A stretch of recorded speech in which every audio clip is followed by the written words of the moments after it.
Hamlet লিখেছেন William Shakespeare. প্রথমেই জেনে নেব চরিত্র পরিচয়। 1 নম্বরে রয়েছে হ্যামলেট, ডেনমার্কের যুবরাজ এবং নাটকের নায়ক। 2 নম্বর ওল্ড হ্যামলেট, হ্যামলেটের পিতা এবং ডেনমার্কের প্রাক্তন রাজা। 3 নম্বর ক্লডিয়াস, ডেনমার্কের বর্তমান রাজা, হ্যামলেটের কাকা এবং নাটকের ভিলেন চরিত্র। 4 নম্বর গার্ট্রুড, ডেনমার্কের রানী এবং হ্যামলেটের মা। 5 নম্বর পলোনিয়াস, লেয়ারতেস এবং অফেলিয়ার পিতা এবং রাজা ক্লডিয়াসের উপদেষ্টা। 6 নম্বর অফেলিয়া, নাটকের নায়িকা চরিত্র এবং পলোনিয়াসের মেয়ে। 7 নম্বর লেয়ারতেস, পলোনিয়াসের ছেলে এবং অফেলিয়ার ভাই।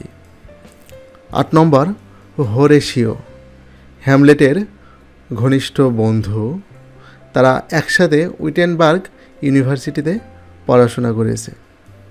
9 নম্বর ফোর্টিনব্রাস, নরওয়ের যুবরাজ। 10 নম্বর বার্নার্ডো, রাজপ্রাসাদের একজন সৈনিক যিনি ওল্ড হ্যামলেট এর ভূত প্রথম দেখেছিলেন। 11 নম্বর মার্সেলাস, রাজপ্রাসাদের একজন সৈনিক যিনি ওল্ড হ্যামলেটের ভূত বা প্রেতাত্মা প্রথম দেখেছিলেন। 12 নম্বর ফ্রান্সিসকো, একজন সৈনিক। 13 নম্বর ভল্টেমন্ট, রাজসভাসদ। 14 নম্বর কর্নেলিয়াস, রাজসভাসদ। 15 নম্বর রেনাল্ডো, পলোনিয়াসের ভৃত্য। 16 নম্বর রোজেনক্রান্টস অ্যান্ড গিল্ডেনস্টার, হ্যামলেটের উইটেনবার্গ বিশ্ববিদ্যালয়ের বন্ধুদ্বয়। 17 নম্বর দি গ্রেভ ডিগার্স, কবর খনক বা গোরখোদক। 2 জোকার, একজন প্রধান কবর খোদক এবং অন্যজন তার সহকারী। 18 নম্বর দি প্লেয়ার্স, নাট্যকর্মী, একদল অভিনেতা।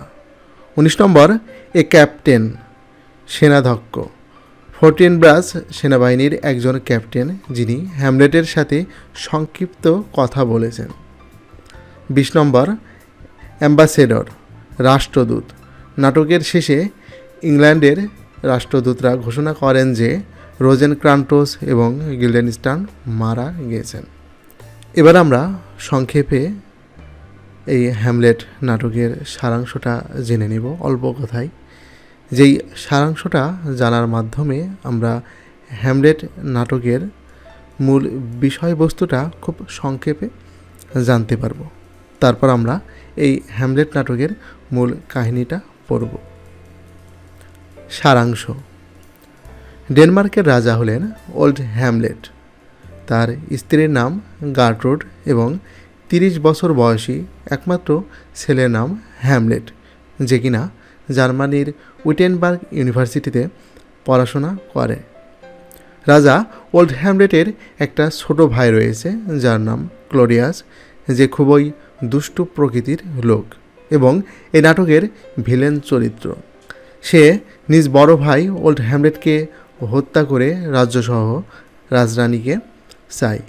এজন্য বড় ভাই রাজা ওল্ড হ্যামলেট যখন বিকেলবেলা বাগানে একা ঘুমিয়েছিল, সে তখন কৌশলে চুপিসারে তার কানের মধ্যে বিষাক্ত হেবোনা গাছের রস বা বিষ ঢেলে দেয় এবং এতে রাজা ওল্ড হ্যামলেট এর মৃত্যু হয়। রাজ্যবাসী সবাই জানে যে সাপের কারণে রাজা ওল্ড হ্যামলেট এর মৃত্যু হয়েছে, কারণ ক্লডিয়াস রাজ্যবাসীকে এমনটাই বিশ্বাস করাতে সমর্থ হয়। পরবর্তীতে সে তার ভাবি গার্ট্রুডকে বিয়ে করে ডেনমার্কের রাজা হয়ে যায়। এই ঘটনা রাজা ওল্ড হ্যামলেট এর একমাত্র ছেলে হ্যামলেট মেনে নিতে পারে না।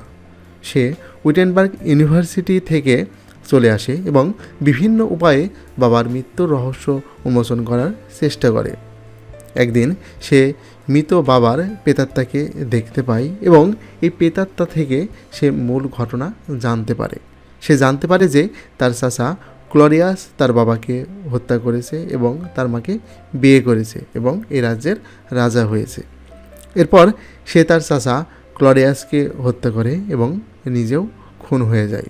এমনই এক মর্মান্তিক ঘটনা নিয়ে লেখা হয়েছে আমাদের বিখ্যাত হ্যামলেট নাটকটি, যা উইলিয়াম শেক্সপিয়ারের এক অনবদ্য সৃষ্টি। আমরা খুব সহজে হ্যামলেট নাটকের সারাংশটি জেনে নিলাম। আমরা এবার হ্যামলেট নাটকের যেই মূল কাহিনীটা সেটা আমরা একটু বিস্তারিতভাবে জানব। মূল কাহিনী। নাটকের শুরুতেই আমরা দেখতে পাই হ্যামলেটের প্রাসাদের 4 জন প্রহরী ফ্রান্সিসকো, বার্নার্ডো, হোরেশিও এবং মার্সেলাস তারা হ্যামলেটের মৃত বাবা ওল্ড হ্যামলেট এর প্রেতাত্মা নিয়ে কথা বলছে, কারণ তারা মৃত ওল্ড হ্যামলেট এর প্রেতাত্মাকে দেখেছে।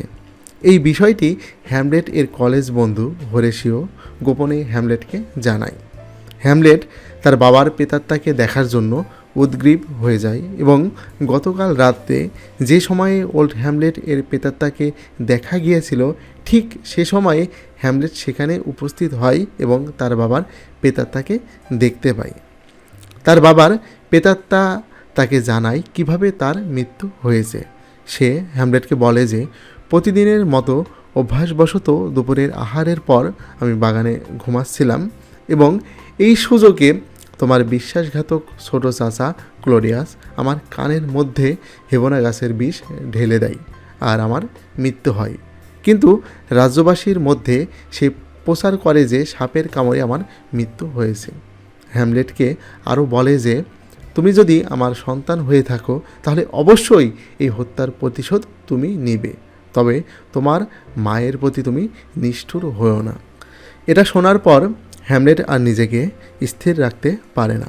সে বাবার হত্যার প্রতিশোধ নেওয়ার জন্য উন্মাদ হয়ে যায় এবং তার চাচাই যে তার বাবাকে হত্যা করেছে এবং প্রেতাত্মা যে সত্য কথা বলেছে এটা প্রমাণ করার জন্য সে পাগলের অভিনয় শুরু করে। এখন সবাই জানে যে হ্যামলেট পাগল হয়ে গিয়েছে, কিন্তু কী কারণে পাগল হয়েছে তা এখনও কারো কাছে স্পষ্ট নয়, তবে তার আচরণ স্বাভাবিক নয়। এদিকে রাজার প্রধান উপদেষ্টা পলোনিয়াস এর রয়েছে এক ছেলে এবং এক মেয়ে। ছেলেটির নাম হলো লেয়ারতেস, যে ফ্রান্সে পড়াশোনা করে, আর মেয়েটির নাম হলো অফেলিয়া, যে বাবার সঙ্গে থাকে। এই অফেলিয়াই হলো এই নাটকের নায়িকা চরিত্র, যে হ্যামলেটকে ভালোবাসে এবং হ্যামলেটও তাকে ভালোবাসে। রাজা ক্লোরিয়াস ক্ষমতাতে আসার পর লেয়ারতেস ফ্রান্স থেকে তাকে শুভেচ্ছা জানাতে এসেছে এবং শুভেচ্ছা জানানো শেষে সে আবার ফ্রান্সে ফিরে যায়। যাবার সময় সে অফেলিয়াকে নিষেধ করে যে সে যেন হ্যামলেটের সাথে না মিশে, কারণ সে হলো রাজার ছেলে। এখন সে হয়তো অফেলিয়াকে পছন্দ করছে, কিন্তু পরবর্তীতে রাজা হওয়ার পর সে অফেলিয়াকে বিয়ে নাও করতে পারে।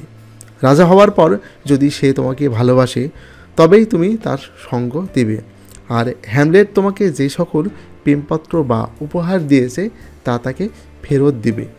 এসব কথা লেয়ারতেস তার বোন অফেলিয়াকে বলার পর সে ফ্রান্সে চলে যায়। এদিকে অফেলিয়া এর বাবা পলোনিয়াস মনে করে যে যেহেতু অফেলিয়া হ্যামলেটকে প্রেমে প্রত্যাখ্যান করেছে এবং তার দেওয়া চিঠিপত্র ফেরত দিয়েছে, এজন্য হ্যামলেট পাগল হয়ে গিয়েছে। একথা সে রাজা ক্লোরিয়াস এবং রানী গার্ট্রুডকে বোঝানোর চেষ্টা করে এবং প্রমাণস্বরূপ সে অফেলিয়াকে হ্যামলেট এর সাথে কথা বলতে দেয় এবং আড়াল থেকে তারা তাদের মধ্যকার কথাবার্তা শোনে। কিন্তু ক্লোরিয়াস তাদের কথোপকথনে বুঝতে পারে যে হ্যামলেট পাগলামি করছে ঠিক আছে, তবে সেটা যে অফেলিয়ার কারণে সেটা স্পষ্ট নয়। পরবর্তীতে রাজা ক্লোরিয়াস হ্যামলেট এর পাগলামির আসল রহস্য বের করার জন্য তার সমবয়সী 2 জন সভাসদ এবং কলেজ বন্ধু রোজেনক্রান্টস এবং গিল্ডেনস্টাইনকে নিয়োগ করে। তাদের নির্দেশ দেওয়া হয় যে তোমরা হ্যামলেটের সাথে মিশবা এবং তার পাগলামির কারণ খুঁজে বের করে আমাকে তা জানাবা।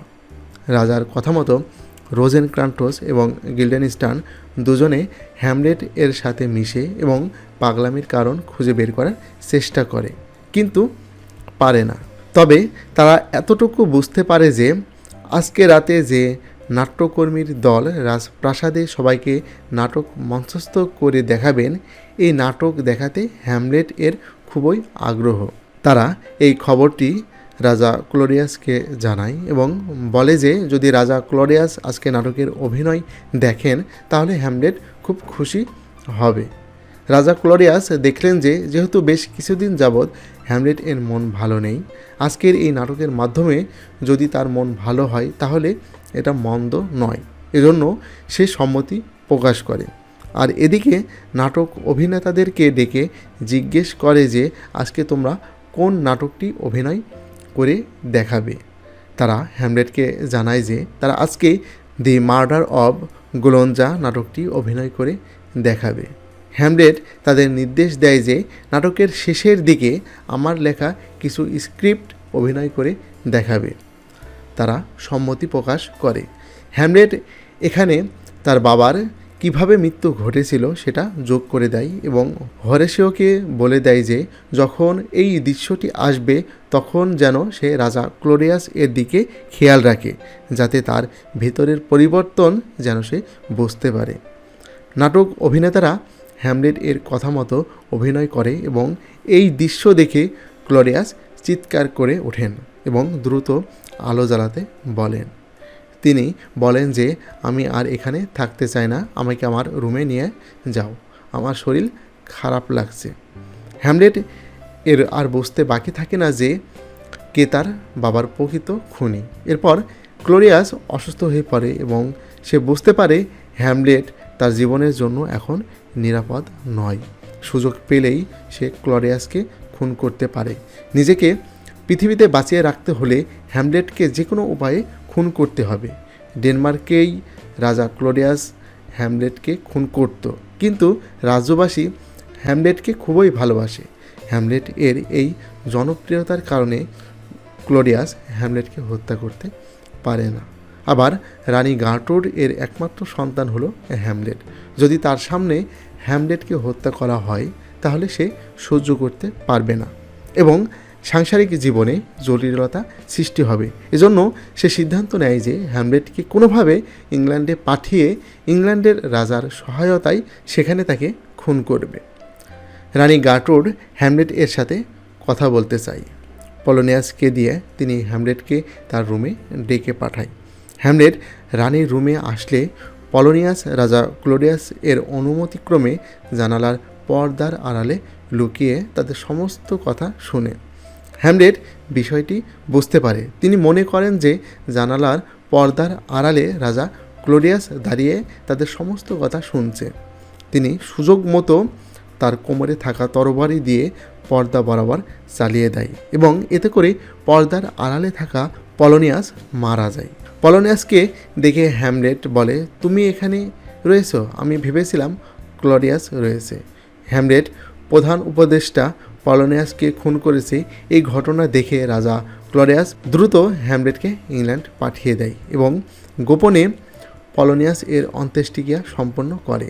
বাবার মৃত্যুশোকে অফেলিয়া পাগল হয়ে যায় এবং লেয়ার্তেস ফ্রান্স থেকে ছুটে চলে আসে। সে বাবার মৃত্যুতে এবং অফেলিয়া এর পাগল হয়ে যাওয়ার দৃশ্য দেখে উন্মাদ হয়ে যায় এবং এসব ঘটনার পেছনে রাজা ক্লোডিয়াস এর হাত রয়েছে ভেবে তাকে মৃত্যুর হুমকি দেয়। কিন্তু রাজা ক্লোডিয়াস তাকে বোঝাতে সক্ষম হয় যে সে তার বাবার খুনি নয়, বরং হ্যামলেট তার বাবাকে খুন করেছে। এই বলে রাজা ক্লোডিয়াস লেয়ার্তেসকে তার দলে ভিড়িয়ে নেয় এবং তাকে প্রতিশ্রুতি দেয় যে তার বাবার মৃত্যুর প্রতিশোধ নেওয়া হবে, অর্থাৎ হ্যামলেটকে খুন করা হবে এবং খুন করতে ক্লোডিয়াস লেয়ার্তেসকে সাহায্য করবে। ইতোমধ্যে তাদের মধ্যে খবর আসে যে হ্যামলেট ইংল্যান্ডে না গিয়ে ডেনমার্কে ফেরত আসছে। তারপর তারা দুজনে মিলে পরিকল্পনা করে যে হ্যামলেট আর লেয়ার্তেস এর মধ্যে ওসি খেলার আয়োজন করা হবে আর এই খেলার মধ্যে লেয়ারতেস হ্যামলেটকে হত্যা করবে। লেয়ারতেস বলে যে আমি আমার অসিতে বিষ মিশিয়ে রাখব, কারণ কোনো কারণে তার মৃত্যু না হলেও এই বিষে তার মৃত্যু হবে। আর ক্লোডিয়াস বলে যে খেলার সময় তোমাদেরকে যে শরবত পানীয় দেয়া হবে, আমি হ্যামলেট এর শরবতের মধ্যে বিষ মিশিয়ে রাখব, যাতে করে হ্যামলেট যখনই সেই শরবত পান করবে তার মৃত্যু হবে। আর এদিকে রাজা ক্লোডিয়াস যে জাহাজে করে হ্যামলেটকে পাঠিয়েছিল, সেই জাহাজটিতে ডাকাতি হওয়ার কারণে হ্যামলেট ইংল্যান্ডে যেতে পারে না। ডাকাত দল হ্যামলেট এর পরিচয় জেনে তার সাথে ভালো ব্যবহার করে এবং তাকে ডেনমার্কেই ছেড়ে দেয়। হ্যামলেট চিঠির মাধ্যমে ক্লডিয়াসকে সব জানায় এবং তার ভুলের জন্য ক্লডিয়াস এর কাছে ক্ষমা চায়। এরপর হ্যামলেট তার বন্ধু হোরেশিও এর সাথে রাজপ্রাসাদে ফিরে আসার সময় পথিমধ্যে দেখে যে দুজন লোক কবর খুঁড়ছে আর গান গাইছে। বিষয়টি হ্যামলেট এর কাছে আশ্চর্য লাগে এবং কিছু সময়ের জন্য থেমে যায় এবং তাদের সাথে কথা বলতে থাকে। এরপর তারা দেখে যে রাজা ক্লোডিয়াস, গার্ট্রুড এবং লেয়ারতেস সহ রাজপ্রাসাদের অনেকেই একজনকে কবর দিতে আসছে। এরপর সে দেখে যে এটা আর কেউ নয়, এটা তার প্রেমিকা অফেলিয়া এর মৃতদেহ। সে পানির উপর দিয়ে নেমে থাকা একটি গাছের শাখার উপর দিয়ে হাঁটার সময় পানি থেকে পড়ে তার মৃত্যু হয়েছে। অফেলিয়াকে যখন কবরে নামানো হয়, এটা দেখে হ্যামলেট আর সহ্য করতে পারে না। সে দৌড়ে আসে এবং কবরের মাঝে নেমে অফেলিয়াকে জড়িয়ে কাঁদতে থাকে। এই দৃশ্য দেখে লেয়ারতেস রেগে যায় এবং হ্যামলেট এর উপর ঝাঁপিয়ে পড়ে। শুরু হয় দুজনের মধ্যে মারামারি। হ্যামলেট বলে যে তোমার মতো 40,000 ভাইয়ের ভালোবাসা একত্র করলেও আমার ভালোবাসার সমান হবে না। রাজা ক্লোডিয়াস তাদেরকে ছাড়িয়ে দেয় এবং অফেলিয়া এর দাফন শেষে সবাইকে নিয়ে প্রাসাদে ফিরে যায়। পরের দিন ক্লোডিয়াস আর লেয়ারতেস এর পরিকল্পনা মতো হ্যামলেট আর লেয়ারতেসের মধ্যে অসি যুদ্ধের খেলা শুরু হয়। রাজা ক্লোডিয়াস, রানী গার্ট্রুড সহ সবাই সেই খেলা উপভোগ করছে। লেয়ারতেস তার পরিকল্পনা মতো তার তরবারিতে বিষ মিশিয়ে রেখেছে আর রাজা ক্লোডিয়াস শরবতে বিষ মিশিয়ে রেখেছে। খেলা চলাকালীন সময়ে হ্যামলেট লেয়ারতেসের অসি চালনা দেখে বুঝতে পারে যে এটা শুধুমাত্র খেলা নয়, বরং এই খেলার মাধ্যমে হ্যামলেটকে হত্যা করা হবে। খেলার মাঝখানে দৈবক্রমে হ্যামলেট এবং লেয়ারতেস এর মধ্যকার তরবারি বদল হয়ে যায়। হ্যামলেট এর তরবারি যায় লেয়ারতেসের কাছে আর লেয়ারতেস এর তরবারি যায় হ্যামলেটের কাছে। খেলতে খেলতে দুজনেই হাঁপিয়ে পড়ে। হ্যামলেটকে হাঁপাতে দেখে রানী গার্ট্রুড তার রুমাল নিয়ে যায় হ্যামলেটের কপাল মুছতে। এমন সময় সে ভুলবশত হ্যামলেট এর জন্য রাখা শরবত খেয়ে ফেলে, যাতে বিষ মিশানো ছিল। রানী সে শরবত খাওয়ার পর চলে যায় এবং পুনরায় হ্যামলেট এবং লেয়ারতেসের মধ্যে অসিযুদ্ধ শুরু হয়। হ্যামলেট লেয়ারতেসকে আঘাত করে আর তার শরীরে সমস্ত বিষ মিশে যায়। লেয়ারতেস বুঝতে পারে যে তার তরবারি বদল হয়েছে এবং তার মৃত্যুর সময় ঘনিয়ে আসছে। রানী গার্ট্রুড চেয়ার থেকে পড়ে যায় এবং তার মৃত্যু হয়। লেয়ারতেস হ্যামলেটকে সব খুলে বলে। সে বলে যে রানী গার্ট্রুড বিষ মেশানো শরবত পান করেছে আর তার মৃত্যু হয়েছে। আমার তরবারিতে বিষ মেশানো রয়েছে, কিছুক্ষণ পর আমি এবং তুমি দুজনেই মারা যাব। আর এসব কিছুর জন্য দায়ী তোমার চাচা ক্লোডিয়াস। হ্যামলেট বুঝতে পারে যে লেয়ারতেস যা বলছে তা একটিও মিথ্যা নয়। সে দৌড়ে গিয়ে তার তরবারিখানা রাজা ক্লোডিয়াস এর বুকে বসিয়ে দেয়, কিন্তু তাতে কেবলমাত্র সে আহত হয়, কিন্তু মৃত্যু হয় না। এটা দেখে সে রানী গার্ট্রুড এর রেখে দেওয়া শরবতের বাকি অংশটুকু তাকে জোর করে খাইয়ে দেয় এবং রাজা ক্লোডিয়াসের মৃত্যু হয়। হ্যামলেট এর মৃত্যুর পূর্বে সে ভবিষ্যৎবাণী করে যায় যে নরওয়ের যুবরাজ ফর্টিনব্রাস এর উপর যেন ডেনমার্কের রাজার দায়িত্ব দেওয়া হয়। এবার আসি ফর্টিনব্রাস সম্পর্কে। কে এই ফর্টিনব্রাস আর কেনই বা তাকে ডেনমার্কের দায়িত্ব দেয়া হলো? হ্যামলেটের বাবার নাম যেমন ওল্ড হ্যামলেট, ঠিক তেমনই ফর্টিনব্রাস এর বাবার নাম ওল্ড ফর্টিনব্রাস। ওল্ড হ্যামলেট ছিল ডেনমার্কের রাজা আর ওল্ড ফর্টিনব্রাস ছিল নরওয়ের রাজা। একখণ্ড জমি নিয়ে তাদের মধ্যে বিরোধ হয় এবং ওল্ড হ্যামলেট ওল্ড ফর্টিনব্রাসকে হত্যা করে। আর সেই বছরই হ্যামলেটের জন্ম হয়েছিল। রাজা ক্লোডিয়াস যখন ক্ষমতায় আসে তখন ফর্টিনব্রাস তার বাবার সম্পত্তি ফেরত নেওয়ার জন্য সৈন্য সামন্ত নিয়ে ডেনমার্ক আক্রমণ করার পরিকল্পনা করেছিল। কিন্তু রাজা ক্লোডিয়াস তা বুঝতে পেরে ফর্টিনব্রাস এর চাচার কাছে সে একখানা পত্র লেখে এবং তার ভাতিজা সম্পর্কে বিস্তারিত খুলে বলে। এরপর ফর্টিনব্রাস এর চাচা তাকে বোঝালে সে আর কোনো ঝামেলা করে না এবং ডেনমার্কের প্রতি সুসম্পর্ক গড়ে তোলে এবং নিজের ভুল বুঝতে পেরে ভালো হয়ে যায়। হ্যামলেট যেদিন লিয়ার্তেস এর তরবারির বিষে মারা যায় সেদিন ফর্টিনব্রাস পোল্যান্ড বিজয় শেষে নরওয়ে ফিরছিল ডেনমার্ক হয়ে। পথিমধ্যে সে হ্যামলেটের মৃত্যুর খবর পায় এবং ডেনমার্কের রাজপ্রাসাদে আসে। পরবর্তীতে সম্মানের সহিত হ্যামলেটের শেষকৃত্য সম্পন্ন করেন। এই ছিল আমাদের বিখ্যাত হ্যামলেট যেই নাটকটি রয়েছে এই নাটকটির মূল কাহিনী।